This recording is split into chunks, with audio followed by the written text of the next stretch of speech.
All right, okay. Welcome. I'm excited to see everybody here. I hope I made enough copies. I decided to do a handout rather than a PowerPoint because I hope this is more of a conversation than a boring presentation. My name is Ann Blumack, and I am, among other things, the trainer and administrator for the Minnesota Network of Community Developers. And I'm going to be talking about the training that we've been doing, and talk a little bit about the history, how it formed, some lessons we learned, and then I hope to have a conversation about how the network can help NATO organizations, what we need to do to help support the work you do, and then maybe some advice you can give us on the kind of training or the types of experiences you would find most useful for your staff. So that's sort of how we'll wrap up the end. And what I'd like to do, does everybody here know each other? Does everybody here know each other? If we could really just quickly, maybe starting in the back, just stand up and say who you are and where you're from. I'm Trish. I'm with the Central Regional Development Commission in Moore. Great, thank you. I'm Amy Dahlman. I'm with Northwest Regional Development Commission. Gail Lisa with the Northwest Regional Development Commission. Stephanie Osmus, Northwest Regional Development I'm getting a trend here. Danica Robson, ditto. Judy Weiss, ditto. Beth Lishevsky, Northwest Regional Development. Carol High, Northwest Regional Development Commission. Nice Carol, Northwest No. Regional Didn't say not, Northwest. Mid-Minnesota Development. Diane Crowley, the Southwest RDC. Great, thank you. Rose Oakland from the RDC in Slayton. Great. Heather King, Mid-Minnesota. Doreen Slayton, SMBC. Jessica, Southwest Regional Development Commission. Don Winkler, Mid-Minnesota Development Commission. Mary Wilson, Northwest Regional Development Commission. Everyone in the group. Jay Trusty, Southwest RDC. Sarah Linda, Headwaters RDC. Carolyn, Headwaters RDC. Corey Stamstrom, Region 9 Development Commission. Memo, UMB RDC. Jordan Holscher, UMB RDC. Jackie Sirko, UMB RDC. Brian McCoy, HRDC, Headwaters. Levi Haar, Headwaters, RDC. Cindy King, West Central, Region 4. Van Wert, Region 9 RDC. Rain Benjamin, HRDC. Nicole McKinnon, HRDC. Mary Thompson, Headwaters. Tim Flatters, Headwaters. Les Nelson, Mid-Minnesota Development Commission. Teresa Westerman, MMDC. Great, thank you. I'm Jill Amundsen, West Central Initiative, cohort number 2. Yes, and she's in charge of this entire presentation. So I'd just like to know who's in the room, and both Jill and Corey have participated in the training, so they're here, they're sort of like my fact checkers.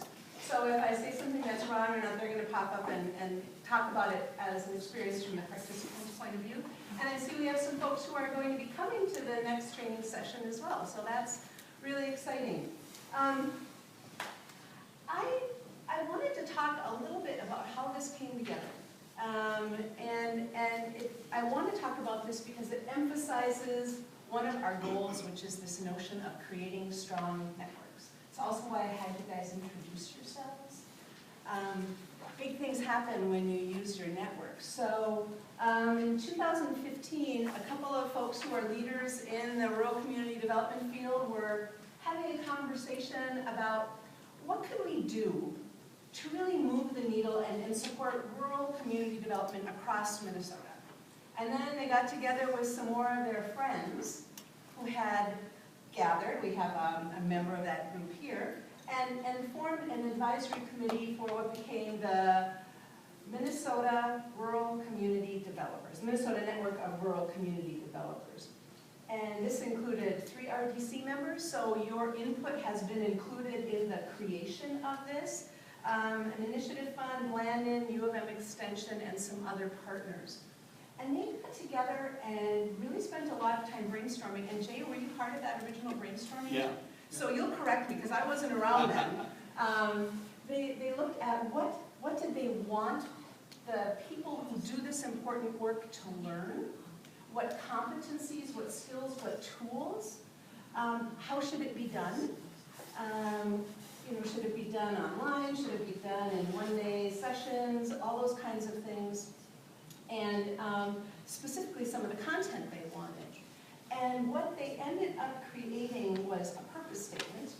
And I'm going to read it because I want to make sure I get it right. It's to create and sustain an inclusive system of professional development resources and connections for rural community development practitioners and champions. So everything they created was around this purpose. And there are a couple of points I want to emphasize here. One is inclusive. I'm going to be talking about that a lot. The advisory committee has been very intentional about reaching out to diverse communities and bringing them into the training and supporting them in the training. It's beneficial to them, but it's also beneficial to the people who don't come from those diverse communities, because we know rural Minnesota is working with diverse communities. The professional development resources are the content, sort of the types of tools that they wanted participants to learn. And in your handout, there's a little table in the back, and I'll be going over this some more. But this sort of is the curriculum for what the participants learn. And they also wanted to emphasize connections, networks, and we do that a lot. We really try to bring people together, mix them up, give them opportunities to get to know each other. This formed because of a loose affiliation, a network of people in this field. And they want the next generation, if you will, or some of the staff who haven't had that opportunity, to be able to start building their own networks and to reach across the state. And you've got a big state, but some of the issues are very similar. So they really wanted to emphasize this notion of networks. They issued 3 requests for proposal. One to do the curriculum development, one to do training, and one to do the administering. And so I responded to the training and the administering one, and that's what I do for the network. And I started doing this in 2017, and it's been just amazing. Just selfishly, I live in Duluth. I'm a consultant. I do training for other organizations. And I just think it's such a kick in the head to be able to learn what's going on in communities all across the state and see some of the common challenges people have. How do you get folks engaged, for example? How do we engage across differences? But also the sharing of the struggles and things that people have learned. And it just gives me great hope for the rural Minnesota that I love and live in, to see the work that's going on. So personally, for me, it is pretty exciting.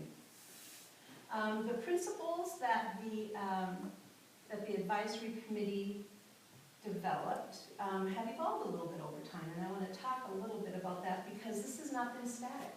We've had 2 cohorts go through. Jill and Corey came through in the second one, but there was also a first cohort. And so we've kind of learned as we've gone along. First principle is the focus is on creating a learning community. And what does that mean? It means that people have those connections. They start to not just see themselves as someone I'm sitting next to at this training, but really start developing some supportive connections. And they learn as a group. As cohorts go through, they all become part of this learning community. So we've already had 2 cohorts. I'm going to mess that up one of these days. 2 cohorts that are members of the community, and the 3rd cohort coming through will be as well. As I mentioned, the advisory committee has been very intentional about recruiting and supporting a diversity of participants. So we don't want just everybody from Northwest. We want people from all over the state, different types of practitioners, and then again, the diverse communities. The African Development Center and the Latino Economic Development Center partnered initially with the process and have been sending participants as well. And tribal governments have sent a number of participants, sometimes supported by scholarships, all of these, because it's so important. And we're pretty intentional about that. We use cohort learning, kind of like community. You go through in your group. We want people to have those connections and feel comfortable, because sometimes you have to talk about when things go wrong. And you need to develop a little trust with people, right, before you stand up and talk about your mistakes, at least I do. So we like to try and create a cohort. It's also residential. We do 3 sessions, November, January, and March. They're over 2 days. We start the morning of one day and wrap up in the evening, and then there's free time for people to hang out, hopefully, and talk. If the more introverted preference people have any energy left, they can actually sit down and go grab a beer or a cup of coffee or whatever and have conversations that have nothing to do with the training. And we think that's really important, the ability to have that casual interaction, because it's one thing to sit next to someone during a training, but if you've been talking about your kids' soccer games or whatever over a beverage, I think it helps deepen the connection. And here's what we've gotten better at. I think in our first cohort we weren't as good as we could have been, and that's tapping the wisdom in the room. So all of you have been working in regional development for some amount of time. You have experiences, you've learned some things, you have perspectives, you've tried some things that have gone great, and then you've tried some things that have flopped. And we want to make sure that that becomes part of the conversation, that it becomes part of the learning. So we will, we try to call that out. We ask people to use examples or share examples of when they might have seen something or tried something different, because that's really important. It's also real. And that's the next thing I want to talk about, this notion that we try to make it real. We use a lot of case studies. So as you're learning one of the tools that's on that toolbox, we might do a case study from somewhere in Minnesota, a rural community in Minnesota, or a rural community elsewhere. So you can kind of try out the tool with some real facts. And then as practitioners, the participants then say, okay, how do I apply that tool in my community or a community that I'm working with? So we try to have it be grounded in reality and not just theory, and something that's kind of like a graduate level class. This is really about hands-on stuff that people can do. And Jill and Corey are going to tell me if I'm wrong, right? Okay, so far am I okay? Okay, so we had some lessons learned, and as a trainer, that was very good and maybe a little humbling. So first we learned that the initial curriculum that we received was amazing. It was so good. It was several hundred pages, and it was very dense, and as I was trying to put that into a training format, it was hard to cram in that much stuff into 6 days of training, as much as I tried. But it was a little academic, and it did not do the tapping of the wisdom of the room that we really want to do more of. So we did some changes. We looked at the evaluations on what was most effective, and participants said, when we get to network and learn from each other, that's great.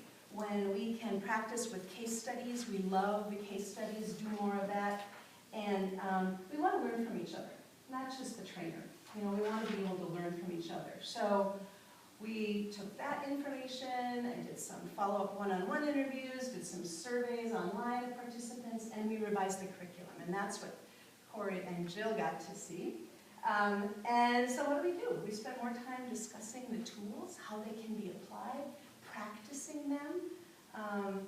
We try to have much more small group work or one-on-one with other people, like little 2-3 groups. Get a chance to build connections, a chance to learn from each other, and hopefully reinforce the notion that sometime if I really have a question about something, I know that Heather does this and I can give Heather a call. Right? So we try to do that. We are much more intentional about tapping the wisdom in the room, asking people about their experiences, asking their experience about how did it work to try this when you went back, and someone will say, it was great, or I still don't get the logic model. And that's okay, we keep working through that. An improvement was putting it into that little toolkit like this, so that people could kind of see where it was, what they were going to be learning, and kind of in an order, although I'll talk about that in a minute. We're not going to, we're not rigid about the order. I took some of the really academic content and stopped using it, and added things that people said they wanted. I could use some help with facilitation skills. So now we took some stuff out of the first round and added a component on facilitation skills because that's what people need in their day-to-day jobs. And I anticipate that we will continue evolving and hopefully you guys are going to give me some good ideas. And now this is where I'm going to put these guys on the spot, so prepare yourselves. The evaluations compared, the first cohort evaluations compared to the second cohort evaluations indicated that people felt more engaged. The information they were getting was more useful. And this would be a good chance if either of you wanted to say anything about your experience or not, but if you feel like you would like to share that, they probably would like to hear it more from you than from me. I'll come up because I don't want to talk behind people. And I just want to say I'm an introvert, and the fact that I've gone through this cohort process has meant that I can come up here and do this. That's just one positive aspect. One thing that is really important for me through the cohort process was getting to fail in front of people, and it's hard. But watching your peers fail with you, I think that sounds really awful, but one really provides that close-knit group. I'm sitting in the back getting texts from people that are at the MCN conference, by the way. Guess who I'm with? Well, guess where I am. But there are times, we cover a lot of sensitive material too. We talked a lot about inclusiveness and working with groups that are of a different culture than you. And I will share my own story. I was sitting next to a gentleman who was Hispanic, and I said, gosh, I was in this group, and I said this, and the lady thought that I was being offensive, and he like touched my arm, and he goes, she thought you were being offensive? I was like, oh, you're right. I was being offensive. Thank you very much. How should I have handled that? So it really gives you those, an opportunity to have painful, necessary conversations. Thank you. Anything you want to add for me? Yeah, I don't know how to follow that too well, but No, I guess, like Jill, I'm an introvert as well. I don't like to be up in front of people a ton, and actually this training gave me a huge confidence boost in being able to. But the other thing it gave me too was when I went through it, I was, 3 months into my job when we first started, and being able to connect with people and actually be like, hey, I actually do fit into this group when I'm not totally sure when you're that new. It was great. I know a lot of people who went through the cohort that now I get to talk to. So it's been tremendous help in building what I do every day now. So. Thank you, and they were not paid to do that. I did that. But I think it's important because as you look at this as organizations, members of MATO, and looking at whether or not this is something that, whether you personally want to do it or you think a colleague does or that MATO could benefit from, I think you do need to hear how folks experience it. So I appreciate that you guys are willing to share that. Thank you. I'm going to try to make a connection here with the content that you see before you here and MATO's work. And I needed this for myself to map out how the tools we were talking about made sense in any kind of development, whether it's community development, economic development, industrial development. And there are sort of some steps that are pretty common. You know, you assess what you have. What are you going into? What resources do you have, whether it's, again, a community or to support a particular industry? And so we have a number of tools that help with assessments, depending on what you want. And we try to make the distinction. Once you know what you have and you know where you need to go, you start with your planning. So we have some conversations around planning and looking at some different tools there. You have your assessment, you know your resources, you know what your plan is. You have to start acting, you have to start engaging people, right? And so we spend a lot of time looking at different tools. And the point Jill brought up too, is working across differences that make a difference. You know, as much as we try and as good as we want to be, we only can know the world through our frame. That's all we have. We can study and try to get better at understanding others, but we're still stuck with the frame that's behind our eyes, if you will. And so we try to look at some tools that can help bridge difference, whether it's an ethnic or racial difference or political difference, or how do you feel about the school bond referendum? Sometimes that can divide people in communities. So we spend a lot of time on things that can help you act. We look at evaluation and different tools for evaluating. And then we look at a number of tools that you can use for sustaining things, sustaining yourselves as community developers, sustaining projects, sustaining your organizations or the organizations you work with. And a couple of points we try to make is, one, this is never step 1, 2, 3, 4, 5.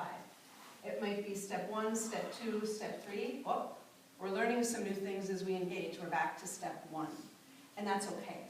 That's just being smart. That's acting on the information that's coming toward you. So we learn that this is not linear as much as some of us would like it to be. And then we also learn that you can use tools for different things. I am not a great carpenter. And if I don't want to run out to the garage to get a hammer and I have to drive a nail, I can do that with the pliers. And just like these tools, I know my husband doesn't like it, but the same with these tools. And my hope is, and our hope with the curriculum is that as folks get used to them and see how they work, they see how they can be applied maybe as, not as they initially were intended, but all of a sudden you own that tool. And you can make it work pretty much how you need it to work once you are familiar with it. So we try to organize based on these tools. And I think they also reflect the notion that in the work you do, I know it's economic development, but community development, economic development are inextricably linked, right? You can't do community development unless you have a healthy economy. The community doesn't have the resources, and you can't attract new businesses to communities if the amenities aren't there, especially with the workforce issues that we're experiencing today. So these go hand in hand, and I think that they support all types of development. And as I was looking at MATO's website and looked at your cornerstones of develop, is it Develop MN or Develop MN? Develop MN?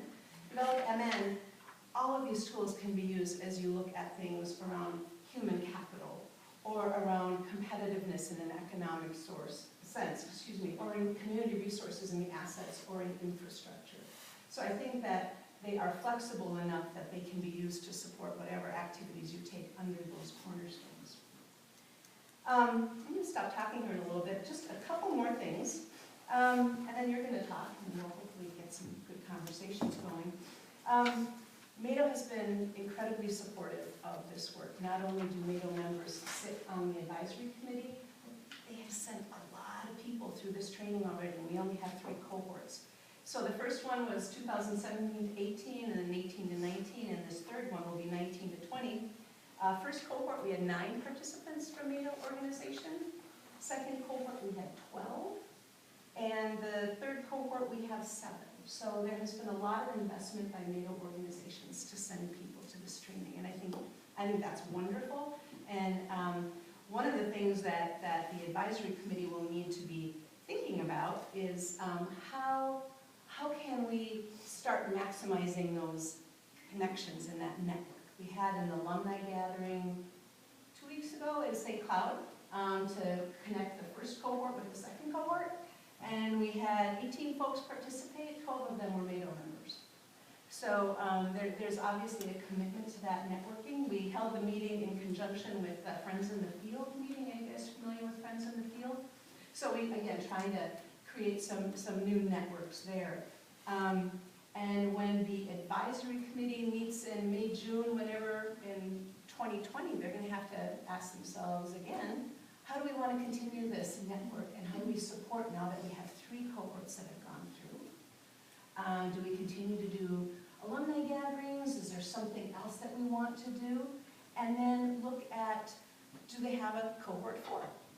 And I think one of the things that originally was envisioned, and Jay, you can correct me if I'm wrong here too, because I wasn't sitting around that table, but that initially the thought was that the advisory board represents most of the organizations that do rural community development, that the initial cohorts would be primarily made up of folks like you, members of RDCs or initiative funds, U of M Extension. And then the idea that at some point it would need to go beyond that, because everyone will have been through the training that would benefit from the training or wants to go. So I think in 2020, as the advisory board gathers, they'll be looking at who else. Do we need to do this again? who else should be there? Where are some other practitioners or champions of rural economic development and rural community development that we want to tap? And so they will be wrestling with those challenges. Our cohort 3, we have a couple folks at least that are going to be in cohort 3 in the room.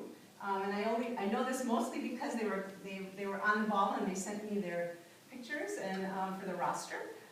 So I'm excited to be working with them. We will gather on the 12th of November for our first session.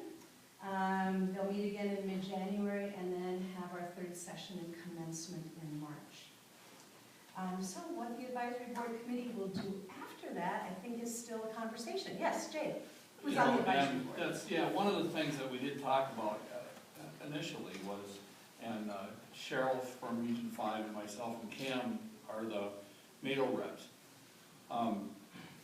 was how far to extend invitations to that. And since we were inventing something new, we basically wanted to experiment on ourselves first before we rolled it out, the opportunity out to some of the other. So the practitioners we've really been looking at for the follow-ups are county EDAs and even city EDAs and some of the people that are doing community development outside of our immediate networks, but that we work with all the time on projects, as well as what the Initiative Foundations, the folks they work with, and really expanding those networks. But the opportunity was there for us to invent this and make the mistakes before we rolled it out to all of the people that we work with, so that they wouldn't say, geez, they invited us to this and it's horrible.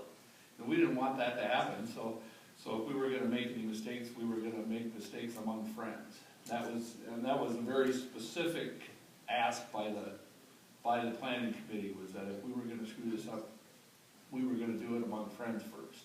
Oh, I appreciate that background. I didn't know that. Yep. That's good. Well, and so that will be on the table. Who do we extend it out to?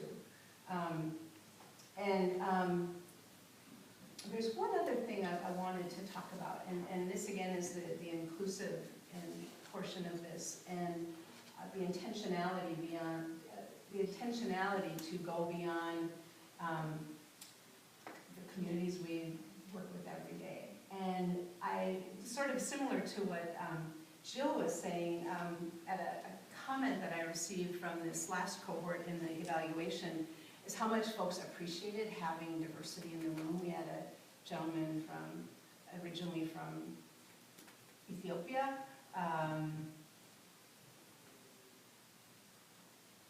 Peru? No, Venezuela. We had a number of tribal representatives as well. And here's one of the comments from our evaluation form. This is a very diverse cohort with different backgrounds, levels of experiences, and unique situations, which made conversations really interesting. And I just picked that out because there are a bunch of them, but it's sort of talked about this notion of diversity. And to build off of what Jay was just saying, I think diversity in practitioners would be really cool to start connecting to, because county people have benefits and limitations that you guys don't, and to be able to have those kind of conversation over a beverage and better understanding some of those things when you're not working on a project and frustrated with each other. I think that type of diversity of participation can also be really cool. Any questions before we go on to the next portion? Anything at all? I've been talking for too long.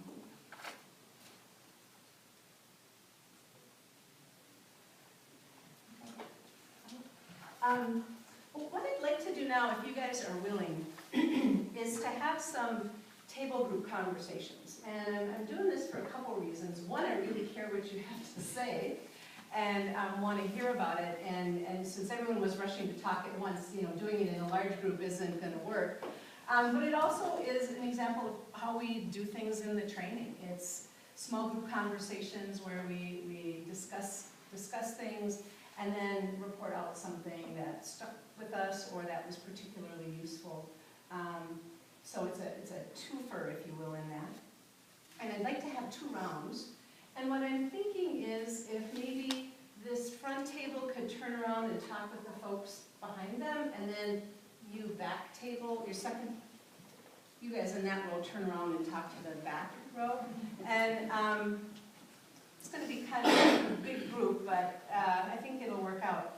And the first thing I'd really like to know is you are all rural economic development professionals, community development professionals. What advice do you have to the network about its training and networking methods? Anything you can think of. Do this more, don't do that. I heard this sucked. You know, whatever it is, some advice that you might give us, because we are not static, as Jay said. You know, we want to learn within the community, if you will. And so any advice that you would have that we can incorporate as we do our training, or as we look at future cohorts, would be great. And what I think I'll do is if one person could just promise to jot down some notes, I won't assign anybody, and then we'll talk for about 10 minutes and then maybe share some of the ideas that you came up with, and I'll write them down so I have them and can bring them back to the advisory committee. So is that okay with folks? You got what you're doing? So if you could just sort of turn around, and what advice would you give the network? I thought you got away from you. Thought you got away from us. All the way back, man.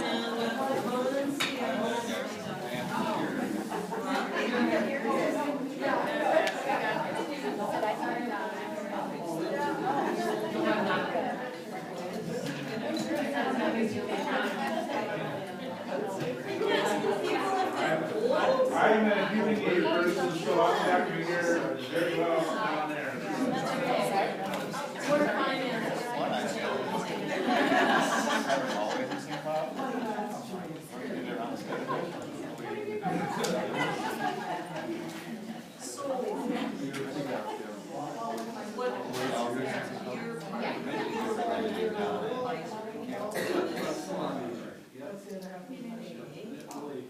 Cheryl from Region 5.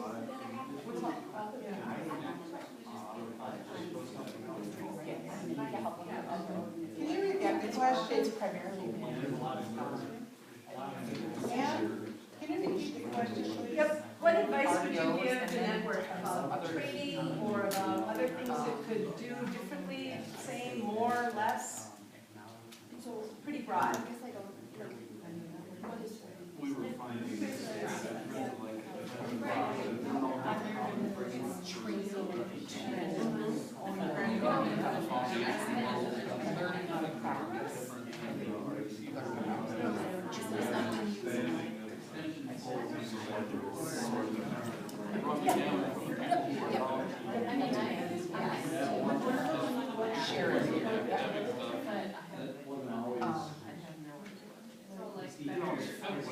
on the ground.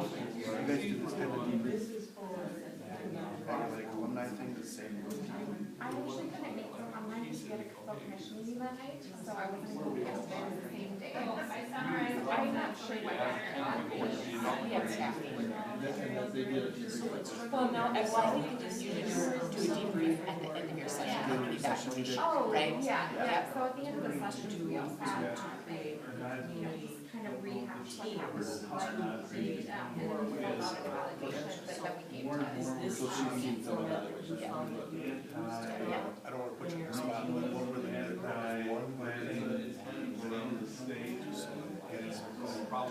For me, the biggest help I get is facilitation pieces, and just more recruiting, if you're in a group of, we did examples of like, you're at a public, meeting and you're trying to has that. what are some different methods you can use to get information out of it, and you actually, worked through with your group, kind of did like a mock session, it just gave you a lot of extra tools to use. So I really liked that, and then just, there's some, like there's the knowledge model, there were other action plan guides that you got to keep. I just, I use my recommendations,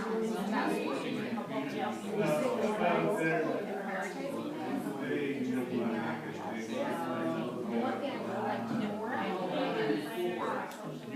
more that networking and learning from each other, that was a little bit of it, but I really benefited from the first where I was able to get to the level and hear about the plans that we're doing, and all this, and how we're doing. I was so much better at it, but I wish we had more time there. End goal. Yeah.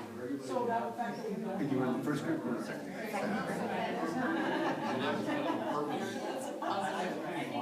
So do you think it would be beneficial to have that as an ongoing?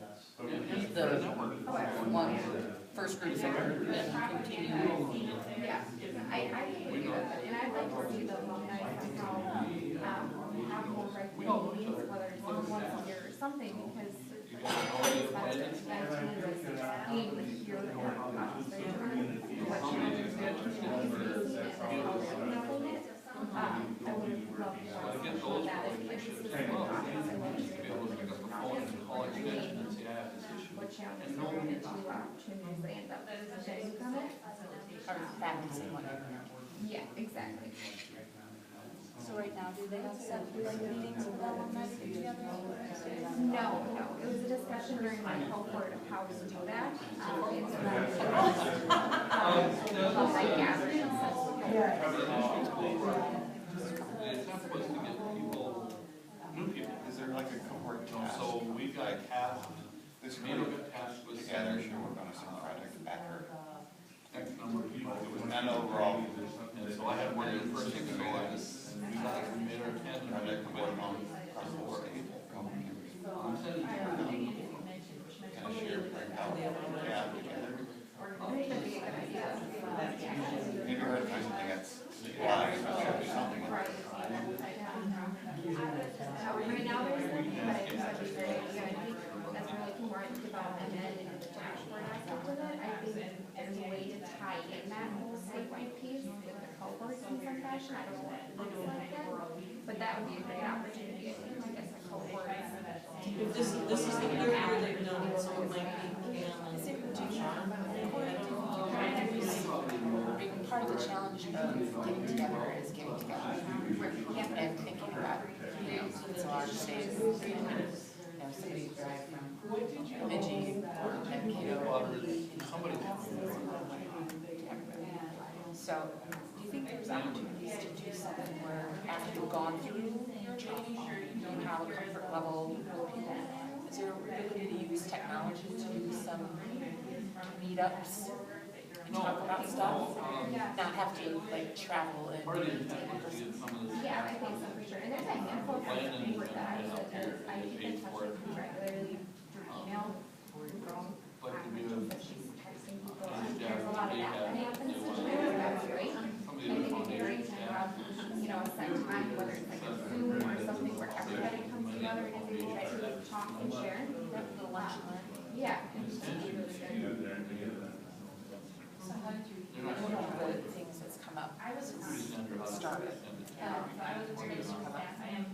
We tend to, as RECs, there's kind of we tend to be more boots on the ground. really great for new practitioners. And then what's like the next, what's the 300 level class after you do the 100 level class? Right. So is there a version of that can be the second version, maybe a little bit more in depth, maybe it covers different things. Not that there aren't always much. I know what I want, what do you guys want? The logic model, it's just a different name, slightly different way of doing the same thing. Same, so, everybody knows this, but it's been a challenge and a question. Is there a kind of a phase two that's an advanced class, if you will. So, I don't know much about it, but there's a lot of conversations. Well, I think it'd be interesting to see or sessions, I should say. Well, so is the 2 days long, I mean, to accommodate content and adequate time for the potential training for the networking. It's really, we've got 6 staff.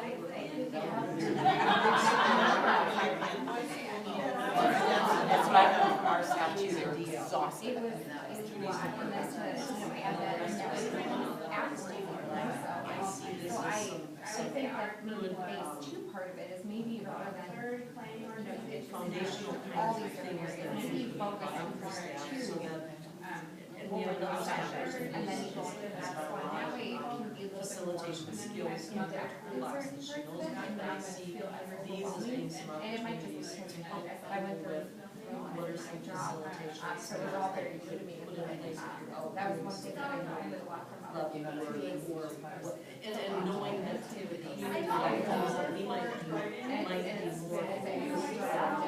prevention awareness and building community development, building community-based services for seniors, but that doesn't mean that we're putting senior. Okay, I'm gonna have to ask you to wrap up your conversations. Yeah, so I see this as some good, 5-year training professional opportunities for business. just skill building, I think. Okay, so what I'm gonna ask, this is the hardest part about being a trainer, is everybody's having these great conversations, and then you say, we only give you 10 minutes, I'm sorry. What I'd like to do is just go around the tables, and a piece of advice, I'm gonna scribble them down, and if someone has already said something you were thinking of, if you can think of something else you could talk about, and we'll just go around until you're done giving advice. How's that? So what group would like to start and get it over with? Share one thing? Yeah, please.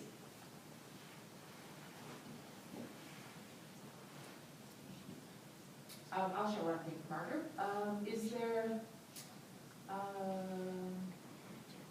think there's appetite for even spending more networking time together. Okay, thank you. So, and that is clearly one of the things we want to do, so more networking. Great, thank you. Who would like to go next? Someone in our group commented that there's likely great benefit from thinking about this broader than just community development staff, because other people that work peripherally that could gain a lot of benefit from the tools that you're talking about. Great. So bring it on, people within the organizations, but maybe like finance people or something who helps understand and get context with. Okay? You second that? Okay. Put a star by that. What else have you come up with at your table? We talked about perhaps maybe some better outreach or education materials, especially during recruitment periods, so people are well prepared for what's coming. Okay. And who to send specifically. Something to send, did you say, Jill? Who to send, who is Oh, appropriate to send. Great. Thank you. We kind of said the same thing and just really talked from the perspective of we are one of 2 RDCs that still have aging programs within them. And what we talked about a little bit was just the fact that very often aging and economic development really do intersect. And how could we provide this, would this be something that would fit as a real foundational training for even the staff that work within the aging program, especially because we cover multiple economic development regions through our aging program, but everybody is spread out. Okay, thank you. Thank you. Anything else that, I want all the advice I can get. So Dawn, did you have anything else? Maybe a couple things. Is there, thinking about the alumni after they go through the class, a couple of things related to that. Is there perhaps an opportunity to use technology for regular kind of connecting points? Zoom meetings or something to that effect? Is there an ability for that kind of, for the alumni to decide how they can work together on something? And then is there an opportunity for kind of an advanced class? Great, thank you. Tim, did you come up with other stuff you want to share? Well, I didn't, but my group. Your group. They needed to read. I think that one of the comments was that don't lose focus on the providing the ability for people to practice utilizing these skills in the safe space that you create, because ultimately what we're all about is, I like the comment about boosting confidence, because it seems to me that already said it, so I don't think it's a new thing, but I think it's important. It's good to reinforce that too, that's really helpful, thank you. Anything else you wanted to share from your group? Maybe similar, it's the, personally, the focus on developing interpersonal skills, including facilitation skills, because they're universal and it virtually applies to everything we do. Thank you. Jill, did your group have other stuff that hasn't come up? We said more on how to help communities be more welcoming and inclusive, and that can include race, culture, disability, anything of that nature, just more. And then the other item we had was if we could have training on how to handle the anti-planning people, world propaganda, I don't know what the right word to follow that is.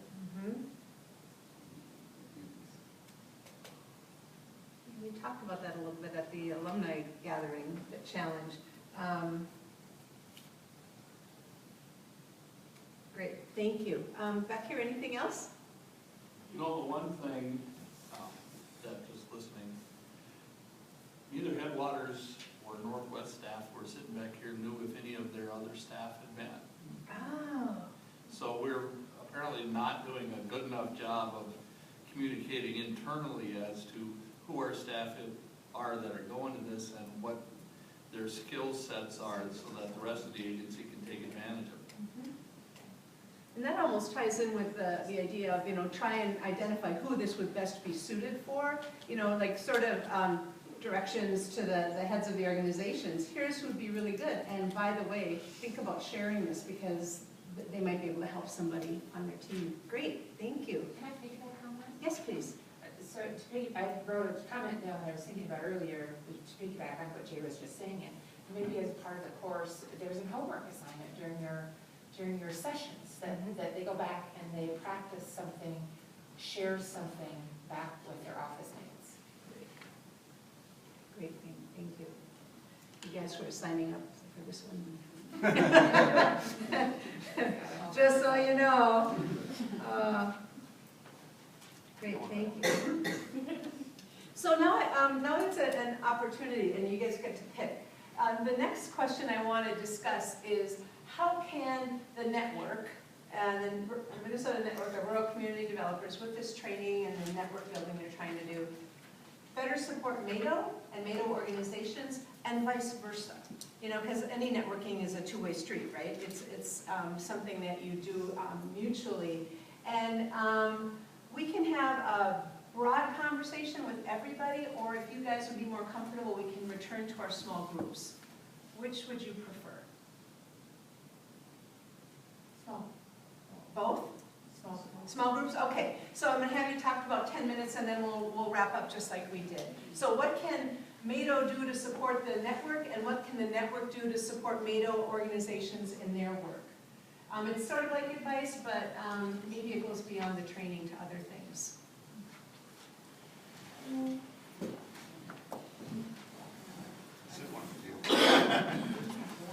talked a lot about this. But there's some ideas for some besides our.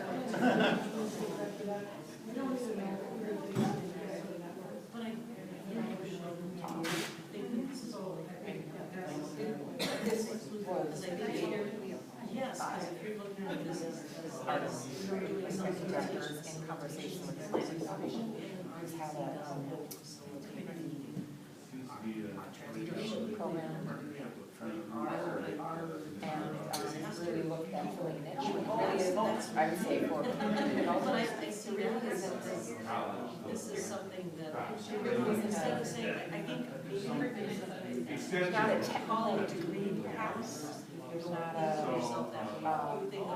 one place where you can go get trained. Such a big behind that it covers so many different things that we're looking for some transferable skills. So things like facilitation, with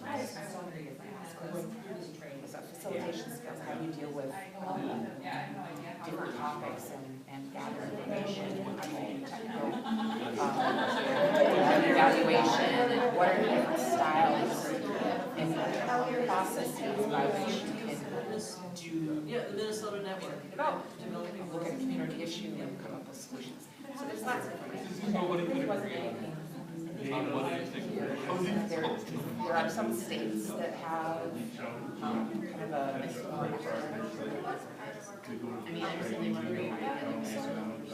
extension was also another goal for doing this, and they were saying, kind of talked about, this, and then they kind of talked about it, and I think our feelings were that's like way too academic, we want more practical, kind of application. Landon said, this about practitioner, not only in our organization. When you say practitioner, I think leadership in our positions as we talk. So that was a lot of the background where this is. From I think from executive directors, we said we want our staff to be armed with tools that are relevant and across things that they might be involved in. So that was our intent. Regional extension staff that work The result of our million. Feedback, I think, from participants. And I think as we think about what's next, to continue to do this, do we run out of I think we're talking about, which are the seasons and staff. We're going to run out of staff. Just around this sort of sense I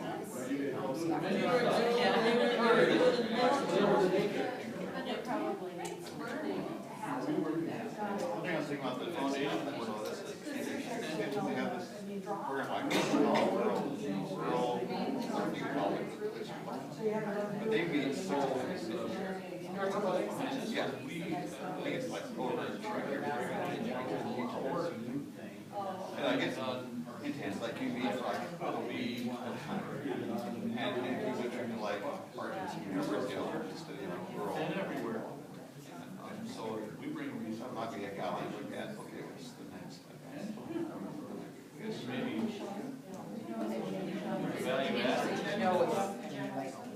maybe Minnesota knows about this. I don't know, but we should about Laurel or blended leadership, so how are these things different? How are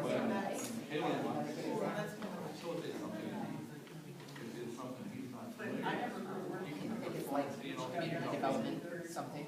It's like rural, I mean, looking for everybody that's in the leader, work communities, it's not just the outdoor, like if you're a farmer, but you're like really involved in the community, you can apply as well. There's a cohort model, same thing. Yeah. It's not just a it's where that is a disconnect. Right. You have your, get used to each other. We're working together.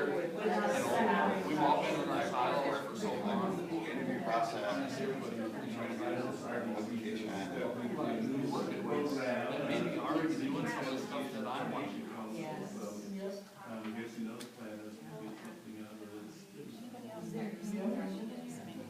Gone through it, think about what we should ask of the program.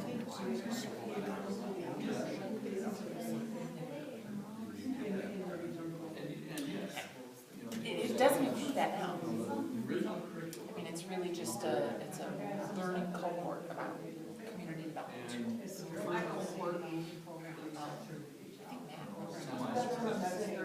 I think I said this, one way is this advocate. There's a person out in this program, they can use, Did the yeoman's work. that the person can be used by region Maybe in the common audit or use those skills. I think I can say this. You're like the, not a lot of person who had this training. You're gonna go down and blind. They print it out, for like a term, print it out, various, whatever. So this is all you It's very helpful. intended to be referred across. Yeah, So that the staff. have to be the most program. Can it be like an ambassador? Ambassador, yeah. Yeah. well, I think more importantly, I think from my standpoint, is setting staff. I want to know that they're using and applying what they learn, right? So if we're spending the money, it has to be something that they're using in their. So, I mean, I think for me and for the group, it's probably more trying to see some of those who graduated from the programs, truly talk about how they have now been using it. I mean, it's one thing to be familiar with, you know, well, words, or water bottles, or cafe, or, but like, so what, right? So how is it being applied? This is how it works. I think I don't know if you can measure other than saying, if I was to go through the program, and said, I learned about this new technique that I deployed when I was doing RCCC, or I'm doing a community. Or this is how, So this is a tool that I learned. this piece didn't work for us, or this piece everybody lost. Kind of But self-reporting. do it, what's the government goal, as a foundation to help with, like, what you guys don't know years from now, never gonna share that information. And I think I will get some friends.